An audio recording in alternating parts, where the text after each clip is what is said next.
ঠাকুরের গদ্য গন্ধাবলী থেকে ষষ্ঠ অধ্যায় থেকে নেওয়া এক হাস্যকৌতুক রোগীর চিকিৎসা রবীন্দ্রনাথ ঠাকুরকে উৎসর্গ করে আমরা করছি। প্রথম দৃশ্য। হাঁপাইতে হাঁপাইতে ঘোরাইতে ঘোরাইতে হারাধনের প্রবেশ। বাবা, ডাক্তার সাহেবের আস্তাবল থেকে হাঁসের ডিম চুরি করতে গিয়ে আজ আচ্ছা নাকাল হয়েছে। সাহেব যেরকম তাড়া করে এসেছিল, মরেছিল মানে ভয় পালাতে গিয়ে খানার মধ্যে পড়ে গিয়েছিল, পা ভেঙে গেছে, তাতে দুঃখ নেই, প্রাণ নিয়ে পালিয়ে এসেছি এই ঢের। রোগীগুলোকে হাতে পেলে ডাক্তার সাহেব পট পট করে মেরে ফেলে।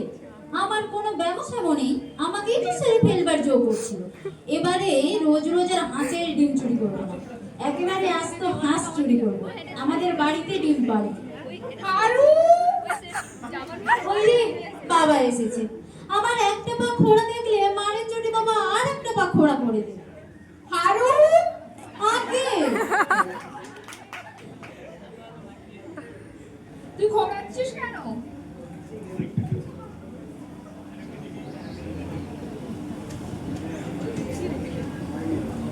পা ভাঙলি কি করে? আগে আমি ইচ্ছে করে ভাঙিনি। তা তো জানি, কি করে ভাঙলো সেইটা বল। জানি নে বাবা। তোর পা ভাঙলো তুই জানিস নে, তো কি পাড়ার গোবরা তেলে জানে? কখন ভাঙলো টের পাইনি বাবা। বটে, এই লাঠির বাড়ি তোর মাথাটা ভাঙলে টের পাবি বুঝি। না বাবা, ওই মাথাটা বাঁচাতে গিয়েই তো পাটা ভেঙেছি। বুঝেছি, তবে বুঝি সেদিনকার মতো ডাক্তার সাহেবের বাড়িতে হাঁসের ডিম চুরি করতে গিয়েছিলি, তাই তারা মেরে তোর পা ভেঙে দিয়েছে। হ্যাঁ বাবা, আমার কোনো দোষ নেই, পা আমি নিজে ভাঙিনি, পা তারাই ভেঙে দিয়েছে। কি ছড়া, তোর কি কিছুতেই চৈতন্য হবে না? চৈতন্য কাকে বলে বাবা? চৈতন্য কাকে বলে দেখবি? চৈতন্য একে বলে। এই তো আমার রোজই হয়। আমি দেখছি তুই জেলে গিয়েই মরবে। না বাবা, রোজ চৈতন্য পেলে ঘরে মরবো।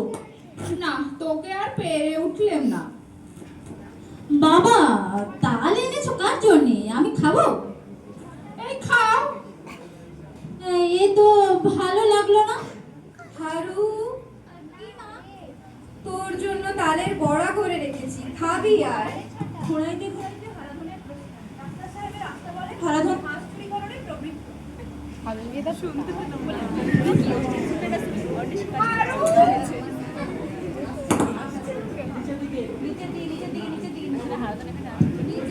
কই রে বাবা, আসছে কি করি? হারাধনের গলা হইতে পেট পর্যন্ত থলি ঝুলিতেছিল, তাড়াতাড়ি থলির মধ্যে হাঁস পুরিয়া ফেলিল। হারু! হারা! হেরো! আগে তোর পেট হঠাৎ এমন ফুলে উঠলো কি করে? বাবা, কাল সেই তালের বড়া খেয়ে আমার এক এক শব্দ হচ্ছে কেন তাহলে? পেটের ভিতরে নাড়িগুলো ডাকছে। দেখি, পেটে হাত দিয়ে দেখি তো। ছোঁয়া না, বড্ড ব্যথা হয়েছে। সব বোঝা গেছে, হতভাগাকে জব্দ করতে হবে। এ রোগ তোমার সহজ নয়। এসো বাবু, তোমাকে হাসপাতালে নিয়ে যেতে হবে।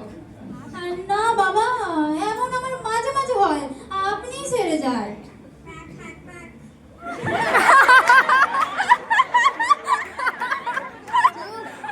কই রে, এ তো ক্রমেই বাড়ছে, চল আর দেরি নয়। হারাধন পিতা ও মাতা। বাছার আবার কি হলো গা? হ্যাঁ গো, তুমি বেশি গোল করো না, হাসপাতালে নিয়ে গেলেই এ ব্যামো সেরে যাবে।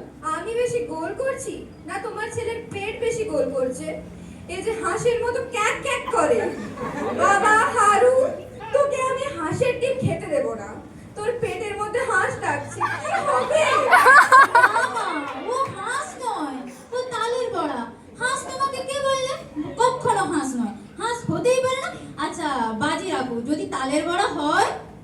তালের বড়া কি অমন করে ডাকে বাছা? তুমি একটু চুপ করো মা, তোমাদের গোলমাল শুনে পেটের ভিতর আরো বেশি করে ডাকছে। বসদের বাড়ি আমার একটু কাজ আছে, আমি কাজ সেরেই হারুকে নিয়ে হাসপাতালে যাচ্ছি। প্রস্থান। প্যাক প্যাক প্যাক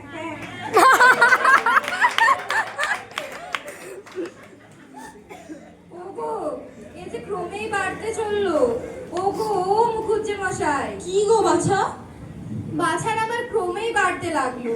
একে শিগগির ওই যে কি বলে তোমাদের হাসপাতালে নিয়ে চলো। আমি তো তাই প্রথম থেকেই বলছি, হারুর বাবাই তো এতক্ষণ দেরি করিয়ে রাখলে। তবে চল ওঠ। না দাদা মশাই, আমি হাসপাতালে যাব না, আমার কিচ্ছু হয়নি।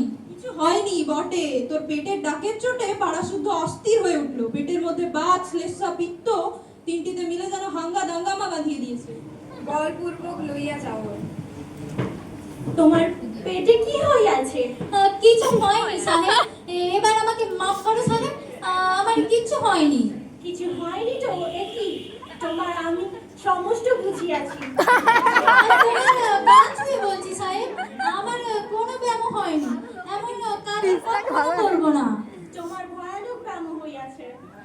সাহেব, আমার ব্যায়াম আমি জানি নে, তুমি জানো? সরসে থলিতে চাপড় মারিয়া। বলো যা, এর যে ডাক কিছুতেই থামে না।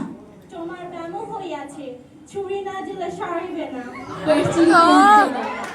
সাহেব, এই নাও তোমার হাঁস, তোমার এই হাঁস কোনো মতেই আমার পেটে সইল না, এর যে ডিমগুলোই ছিল ভালো। পাড়াকে ধরিয়া সাহেবের প্রহার।